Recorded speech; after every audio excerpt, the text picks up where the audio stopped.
Baiklah, anda kembali bersama kami dalam Selamat Pagi Malaysia edisi Jumaat. Dan semestinya dalam diary Jumaat kali ini kita akan bercerita mengenai pelancaran produk emas berkonsepkan syariah. Dan dengan bersama Tasnim pada pagi ini, Cik Johan Mazlan, Naib Pengerusi Malaysia Saudi Arabia Friendship Society, dan juga bersama Tasnim juga Cik Tan Liang Kiat, Ketua Eksekutif Geneva Malaysia. Apa khabar semua? Khabar baik. Okey, saya dah nampakkan tu banner di tepi tu cukup cantik. Geneva Syariah, pastinya semua tertanya-tanya sebenarnya mengenai pelancaran produk emas berkonsep syariah. Jadi kita minta ceritakan serba sedikit mengenai pelancaran ini. Silakan. Ya, okey. Maklumat utama kewujudan Geneva, okey, ialah untuk mendorong dan menggalakkan semua masyarakat Malaysia, okey, untuk membuat simpanan melalui pembelian emas. Okey, dengan pembelian emas fizikal, ianya dapat mengawal dan menggalakkan inflasi pada masa kemerosotan ekonomi. Okey. Okey, jadi itu dia sebenarnya bagi anda yang tertanya-tanya, mungkin anda ada ragu-ragu, mungkin tidak pasti ataupun kurang pasti sebenarnya. Hari ini kita akan bercerita sekali lagi mengenai pelancaran produk emas berkonsep syariah. Jadi berbalik pada Encik Johan, apa bezanya produk emas ni kalau kita bandingkan dengan produk-produk emas lain yang dah pun berada di pasaran ni, Encik Johan? Bagaimana? Dia konsep dia macam apa ni, kita beli emas tu kan. Yeah. Memang kita ada perjanjian. Perjanjian dan kita beri hibah. Jadi menurut apa tu dia ada, kita pergi mengadili kontrak 3 bulan atau 6 bulan. Yeah. Dan kita beri hibah mengikutkan konsep yang ribawi ataupun dan juga kita memberi hadiah yang mana diberi oleh syarikat walaupun kita tidak. Jadi sebagai kata orang maybe given. Jadi kita tidak menjanjikan tapi kita akan bagi hadiah pada ni. Jadi macam kita bagi pelabur, dia akan melabur. Yeah. Kita akan ada satu kontrak dalam tempoh lebih kurang 3 ataupun 6 bulan. Dan kita akan bagi tiap-tiap bulan ataupun kita tidak kata mesti bagi. Kita akan bagi tiap-tiap bulan dalam tempoh yang berkenaan selama 6 bulan. 3 sehingga 6 bulan. Yeah. Menarik sebenarnya bagi anda yang tertanya-tanya, kini terjawab. Dan bagaimana pula dengan sambutan setakat ini? Sambutan orang ramai setakat ini bagaimana? Setakat ini kita dah ada lebih kurang dalam 4 ke 5 ribu konsultan, kita panggil juru perunding emas. Dan kita boleh katakan harian punya jualan melebihi 20 juta satu ketika. Dan year to date sekarang ni kita boleh katakan hampir 400 juta lebih kurang dalam daripada Januari baru ni. Dan ini semua berkonsepkan syariah. Semua ini sebenarnya berkonsepkan syariah, dah 400 juta. Yeah. Setakat ni Cik Tan. Okey, jadi bagi pelancaran yang akan diadakan pada 15 Disember ini, jadi kita pun nak mendapatkan gambaran terdekat bagaimana apa yang akan berlangsung sebenarnya, Cik Tan.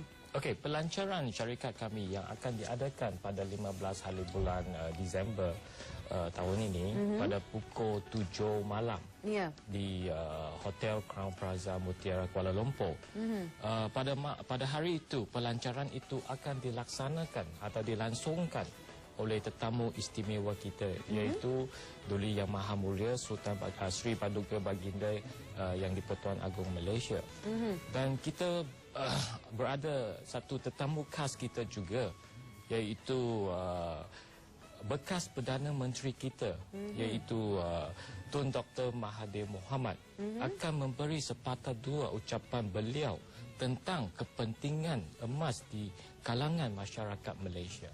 Wah, menarik sekali sebenarnya. 15 Disember ini, sekali lagi pukul 7 malam. Pukul 7 malam. Okey. Baik, jadi bagi pihak Cik Johan sendiri, mengapa, mungkin kita nak maklumkan pada semua penonton-penonton kita khususnya, mengapa kita perlu beralih kepada pelaburan-pelaburan yang berkonsepkan syariah ini? Bagaimana? Kita banyak sebenarnya, kalau kita perhatikan masa kita, saya lah khususnya muda-muda dulu, mak saya juga memiliki emas, gelang dan sebagainya. Jadi saya rasa emas ni dah menjadi simpanan orang-orang tua dulu. Mak-mak bapak kita, bila timbul masalah dia akan gadai dan sebagainya untuk menyekolahkan anak dia biasanya lah. Jadi tapi sekarang ni kita telah memberi pendekatan pada secara Islam. Jadi itulah kita dah ada arah nur dan sebagainya. Tetapi jual beli kita secara sekarang ni tidak melalui konsep syariah. Ya. Jadi cara kami, kita berpandukan cara syariah, ada akad, ada ribawi dan ada mengikut usul fiqh yang telah digaris oleh kita punya ahli majlis kita, panel komiti kita, iaitu syariah advisor kita, yang mana merupakan orang yang salah seorang daripada ahli majlis kita pengasas Bank Islam. Wow, dan 3 daripada kita punya ahli panel merupakan profesor dan juga Profesor Madya dan orang yang kata orang ahli panel juga kepada Bank Negara Malaysia.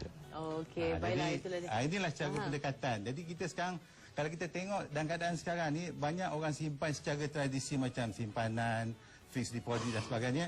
Belum ada lagi orang yang betul-betul tanya diri kita sendiri, berapa banyak emas kita simpan. Ya. Jadi tanya diri kita sendiri, tanya diri anda sendiri, berapa banyak emas yang anda simpan. Anda boleh buat pelaburan. Jadi kita ucapkan ribuan terima kasih pada Encik Tan dan juga Encik Johan, dan pada anda semua sebenarnya kita melabur untuk masa depan. Itu yang pastinya kan. Kalau selama ni kita tak terfikir untuk melabur melalui pembelian emas dan sebagainya, ini cuba anda fikir sekali lagi, berkonsepkan pelaburan yang berkonsepkan syariah yang mana boleh menguntungkan semua untuk masa depan anda. Jadi sekali lagi pada anda semua, majlis pelancaran 15 Disember ini pada 7 malam. Okey, seterusnya kita akan beri laluan kepada meteorologi. Kita nak dapatkan laporan kaji cuaca dan kembalinya nanti bersama Taznim, Halim dan juga Arjuna Sukma.